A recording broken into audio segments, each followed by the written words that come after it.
But you know, go.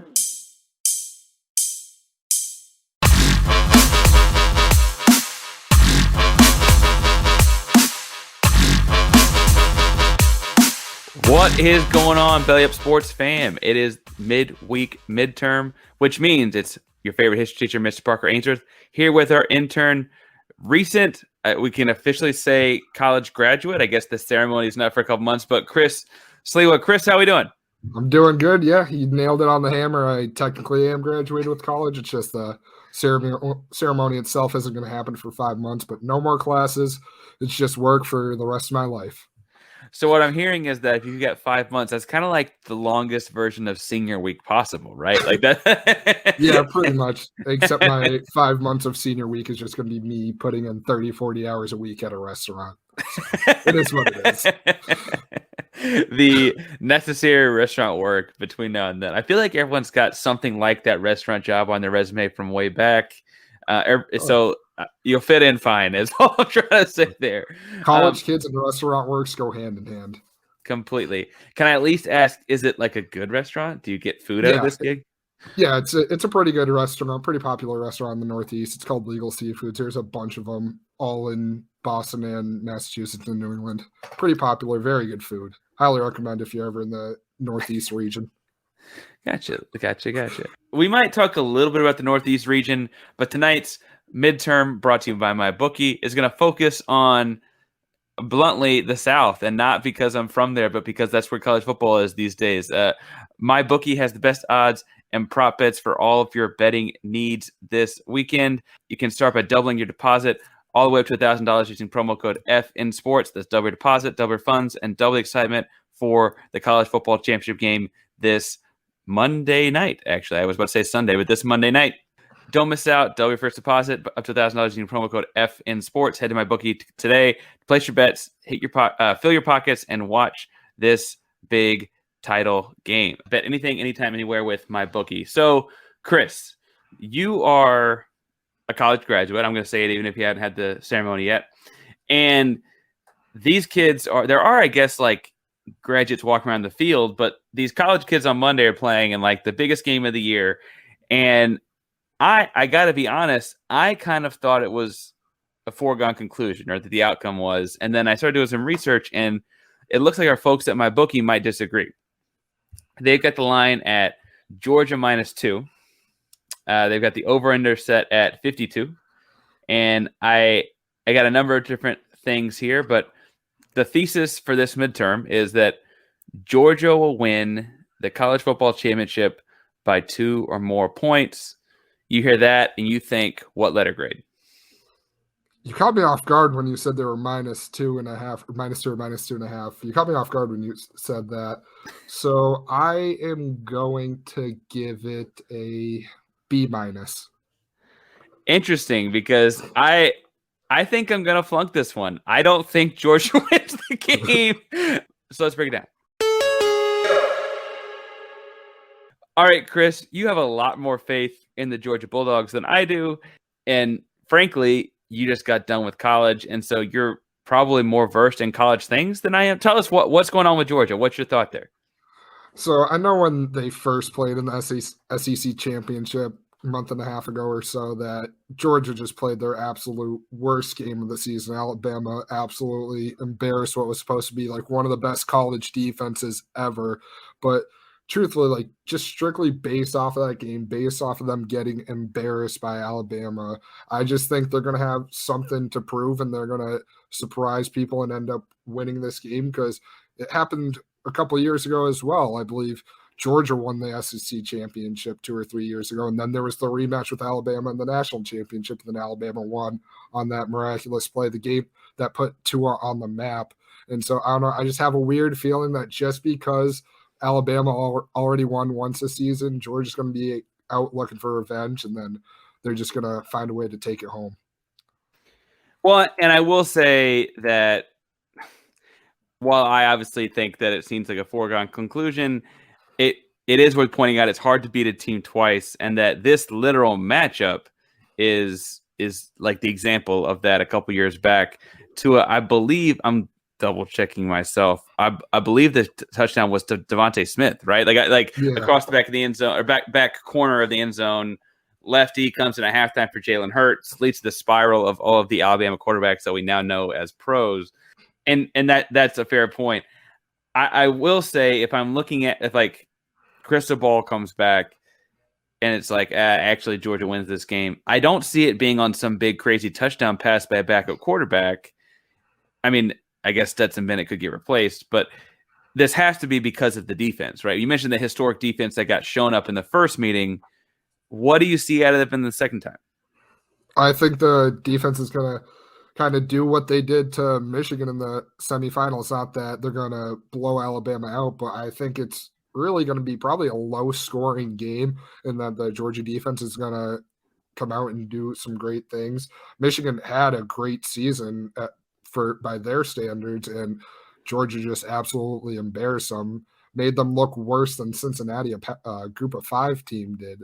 So I'm not the most into college, or like I don't know the most about college football, the players and the names, but I don't know. I just think the Georgia defense is really going to show up big this Monday night, unlike they did in the SEC championship. Yeah, and it's interesting in looking at the SEC title game, Georgia jumped out 10-0, and it kind of felt like, oh, with their defense, 10 points might be enough. And then the second quarter happened, and they went to halftime with Alabama up 24-17. And I feel like with Bryce Young, I feel like bluntly with Nick Saban, although I would really lean on more things like Jameson Williams and what they've got going in the skill positions. I feel like Alabama does have that potential even against a Georgia Bulldog team. I have been proven wrong. I think you bring up a good point about low-scoring games. Championship games tend to have this weird nervousness in the air. You don't see a lot of 55-50 type title games. Even like as a Texas guy, we just had the anniversary, 15-year anniversary, 16-year anniversary of the Vince Young game was like 41-38. And that was like weird. Like that was really, really unique, especially because football is a little bit less high scoring than anyway. That's also when bowl games actually mattered. No offense. Well, yeah, that too. Completely. We didn't have Kirk Herbstreit questioning if people loved football back then. I think it's interesting that we have this in this version, just like we would have a couple years ago, and just like we've had a couple times at Alabama now. We've seen the two teams play each other. People listening to the podcast have heard my voice on this. I think if you're only going to have 4 or so teams in the college football playoff, like a minimum requirement ought to be winning your conference, and thus you'd only have at most 1 team per conference. And really, you'd still be leaving people out as far as the Power 5 goes, or if Cincinnati has a big year, and then that's 2 Power 5s out. If Notre Dame has a big year, that's 2 Power 5, whatever, right? What do you think? I hadn't heard you talk about this. What do you think about having 2 different teams that have already played in the regular, I guess, in the SEC title game, having them meet for what kind of feels like a rematch? I mean, if you look at it, like I mentioned, I'm not the most knowledgeable when it comes to college football, but it really just seems like year in and year out, the SEC has the best teams up and down the conference. So if the 2 best teams in the country just so happen to be in the same conference, and so be it, maybe they have to be 2 of the last 4 teams remaining in the playoffs. My thing is the playoffs in general shouldn't even be 4 teams. They need to expand it and get some teams from other conferences in there. But if the best 2 teams are in the same conference, then I guess they just have to kind of be in the playoffs and possibly in the championship against each other. Well, and I'm not saying that if they'd have put, either a Notre Dame or a Baylor, I guess technically Oklahoma State was like inches away from winning the Big 12 themselves, or Utah or whoever, if they hadn't put someone else in, that it wouldn't look any worse, right? Like Alabama may have dominated in such a way that it made clear that Georgia was the second best team or whatever. I just have always felt like I like watching new games, and that I guess is part of it for me. I will say, you mentioned that like you're more of a pro football guy. I don't think the college you went to has football. Correct me if I'm right? No, it doesn't. But also, just to touch on one thing I was saying before, just to go back to the championship, like we kind of seen with Alabama throughout the season, like if you're a team that can just shut them down early on in the game, there's a chance that you'll keep it close the rest of the game and potentially win. We saw it with Texas A&M. They were an unranked team and ended up beating Bama. We saw it with Auburn, who didn't have that great of a season. They took them to 2 or 3 overtimes. So I think if the Georgia defense can just not repeat what happened in that SEC championship, then they should have a good chance of possibly winning the game. Now we can go back to what you were saying. No, no, I think that's all fair. I will say that going into the SEC championship game, the writing on the wall I saw was like, God, like we're gonna have both of these teams in the Final Four, and I was trying to write off like, are some of the Alabama wins really good wins and those kinds of things. Georgia was a good win, and I don't know if Miami was. I don't know if barely beating Auburn is. I don't know if barely beating Florida is, but Georgia was a big win for them. And I maintain that the Georgia defense, with the exception of that first Alabama game, is as good a defense as I've seen in 20 years. I mean, like I was a pretty young kid for the Miami defense of that 2000-2001 team, but that I think is the closest comparable thing I can think of. That Miami team had a lot of pros. I think this Georgia team has a lot of pros. You went to a college that didn't have college football. You're more of a pro football guy, Northeastern guy, Patriots guy. Pats have a big weekend coming up, right? There's a scenario where they get the number 1 overall seed. That's really important this year because there are 7 playoff teams. The number 1 overall seed is the only team with a bye. They're favored by 6.5 points in Miami. What are your thoughts on y'all's chances in Miami? Do you think you've had trouble there in the past. Tua, we mentioned Tua earlier. Tua's there. Like, what's going on there? So, yeah, you're not wrong when you said the Patriots have problems in Miami because for some reason or another, Tom Brady just always seemed to struggle there. But Tom Brady is no longer a Patriot. However, although we struggled in Miami, there have been some years where they have been able to pull off some wins down there. 6.5 might be pushing it a little since they beat us by like 1 or 2 in week 1. Patriots probably should have won that game if Damian Harris didn't fumble twice. But I think there's a fairly good chance that the Patriots come out and win that game. I think they really should. It's just the 6.5. I'm not sure if I would take that, but I think a win is pretty much guaranteed. And we just kind of saw the Dolphins fall back down to earth after – was it they started 1-7 or 1-7 it was 1-7 and then they won 7 in a row and I was like, what the heck is going on? And then they did finally like implode last week. It looked like. I mean, they just lost that. The Patriots lost back-to-back weeks before putting up 50 on the Jaguars. So both these teams have kind of came back down to life after their long winning streaks, but I think the Patriots should be able to take care of business Sunday in Miami. All right, so Pats win. With a couple of other things happening and the Pats win, they'd get the number 1 overall seed. They would need Buffalo to lose or tie. Buffalo is playing the Jets. Do we, without even reading the line, do we think that that's happening?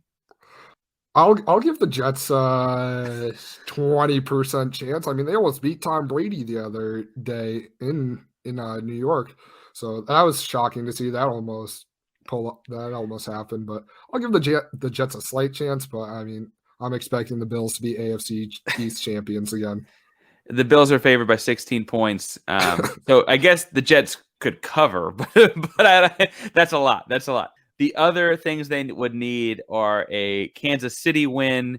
Kansas City opens up the day Sunday at a 10-point favorite in Denver. I think that's almost weirdly something that could happen. Denver's at home. Altitude, cold, slowing down. Like, I'm not sure if Patrick Mahomes has ever lost to Denver. He has not lost, but you wonder. It is the first game of the day, so I imagine they play him because they don't know how the things play out, and everyone wants the number 1 overall seed. You just got to wonder what they're doing there.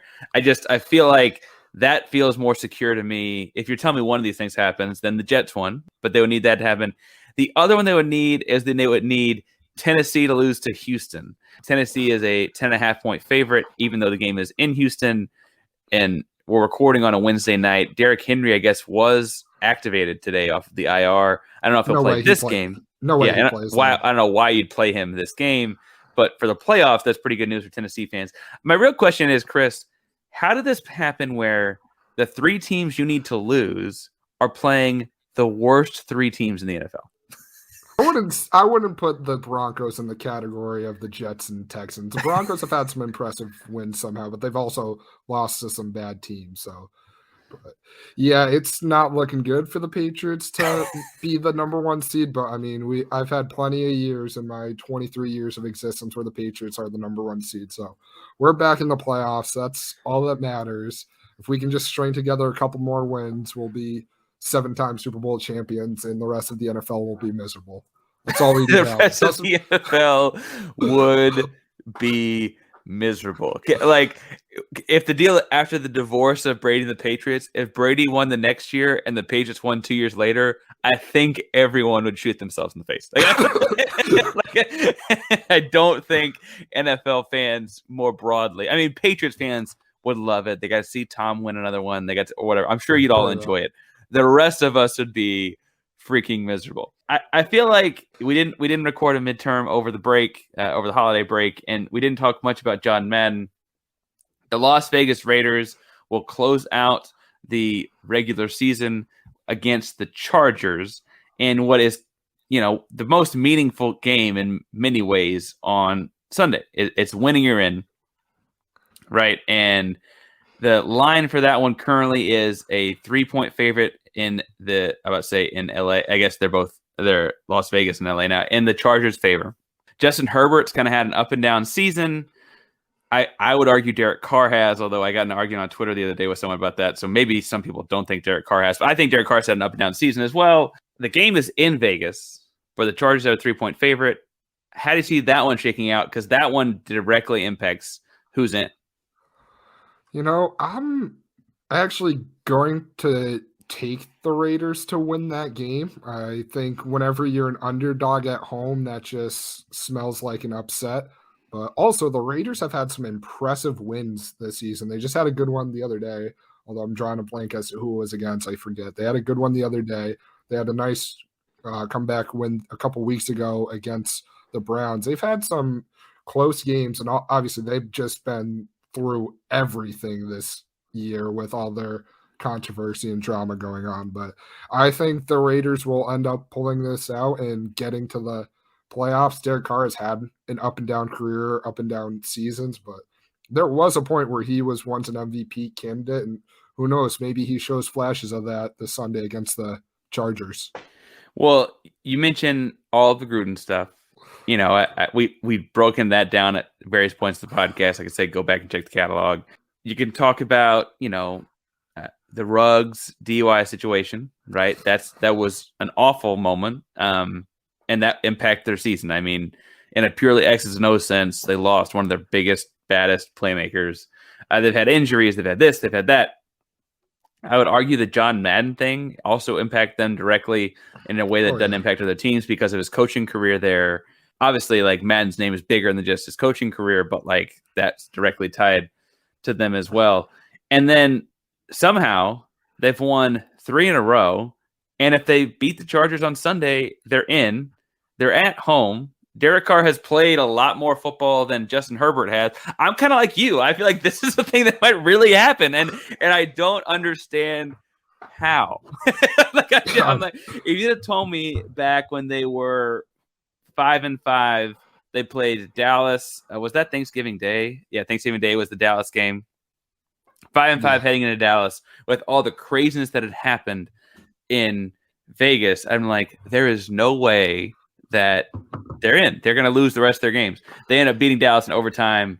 And then, like I said, the loss to the Chiefs somewhere along the way there, but read off a few more wins. If they make it in really, really early, haven't seen Derrick Henry come back yet. Don't know what he looks like. Haven't seen healthy rosters yet. COVID has made its way through the NBA in a crazy way. We hadn't really talked about how it's going to impact the NFL.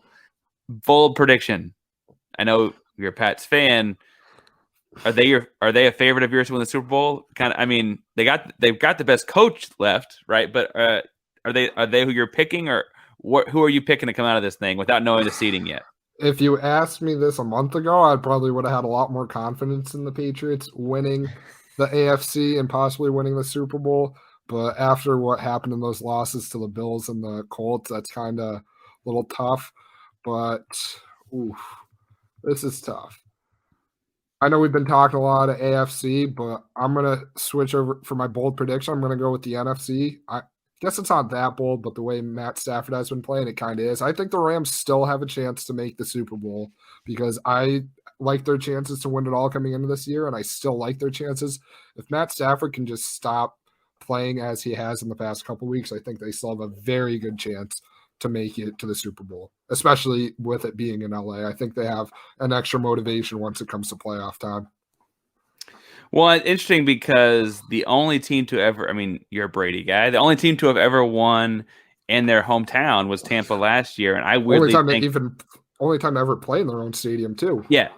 And I really think that is an incentive for the Rams too. I'm like you, I'm hesitant because of how they've played. But I also weirdly think McVay has something with Odell Beckham up his sleeve that I'm not. Oh, yeah. I'm not quite ready for. I was reading some kind of stat. It was like Odell with the Browns. He had like 9 touchdowns or 7, or like he basically almost has that many already. He has like 5 or 7 now since coming to the Rams. Like been completely earning it or whatever since he got there. Yeah, I forget the exact numbers, but it's crazy like the turnaround he's had. No, it's fascinating, and I will say, in the grand scheme of things, I tend to live with the kind of craziness he brings to the table. I like some personality. I want my diva receiver to think he's open every play. Like I don't mind all of that, and so I kind of hope it works for him. Obviously, as a guy that grew up a Cowboys fan, for those listening to the show, like, well, you're a Houston guy. There wasn't a Texans team when I was a kid, and so by the time they were around, I was already kind of established. But I feel like I'm working my way to a real big broken heart. Like I might make it to the second weekend, but I'm not getting my hopes up too high. I live with a Cowboys fan, and yeah, he's kind of in the same boat right now. Like I'm just trying not to get. The higher you are, the farther you fall. Is all that means. Yep. We mentioned you just finished school. That means some things are kind of ramping up your way. Chris, talk to people about where they can find you and what kind of things you're looking to do this spring. So yeah, I'm on Twitter, Chris_Sliwa7. I'm very active on there. I did mention it previously. I am in the works of potentially starting a new podcast. I just have to get some detail figured out for that, but I think I'll be starting that up pretty soon. So keep out on the look for that. I'm also gonna potentially start and try to write a little bit for Belly Up. That would be fun to do. I just gotta figure that stuff out as well. But I think there's a lot of stuff to look forward to for me when it comes to the next couple months now that I'm done with college. Definitely. And we're excited to keep you around, Chris. You know, you've done a lot of work for the show behind the scenes that people listen every week might not know. Like you've been doing all of the editing and the audio processing and those kinds of things. And so it's really been a great help for us thus far. We're happy to keep you on. And we're happy to keep you on for a long time. We'll see how long this thing goes, but thanks for sticking around. My personal Twitter and Instagram and all of it is at Painsworth512. It's PAINSWRTH 512 on Twitter and Instagram. I also recently joined Discord. I don't know if I'm 30. I'm an old for Discord. So we'll see how that goes. I also just got into it, so don't worry. It looks like Gen Z Reddit is what it looks like to me. Pretty much. But we'll see. But I'm also Painsworth512 on that. You can find this show on Twitter at FINSPORTS2. That's FINSPORTS 2, all one word on Twitter. We're on Instagram at F_N_sports. We're on Facebook. This show is not on Discord. I don't know if there are show Discords. So we'll see how that works. But make sure you go to all those links, all those social media pages to find the links and our social media handles to find all the support, whether it's Yeti or our merch store. We also have a link to MyBookie where you can use code FINSPORTS to double your deposit up to $1,000. Thank y'all for checking us out. Make sure to like, rate, subscribe, do all wonderful things to share to help out the podcast. And remember, when it comes to sports, don't flunk with us. Later, guys.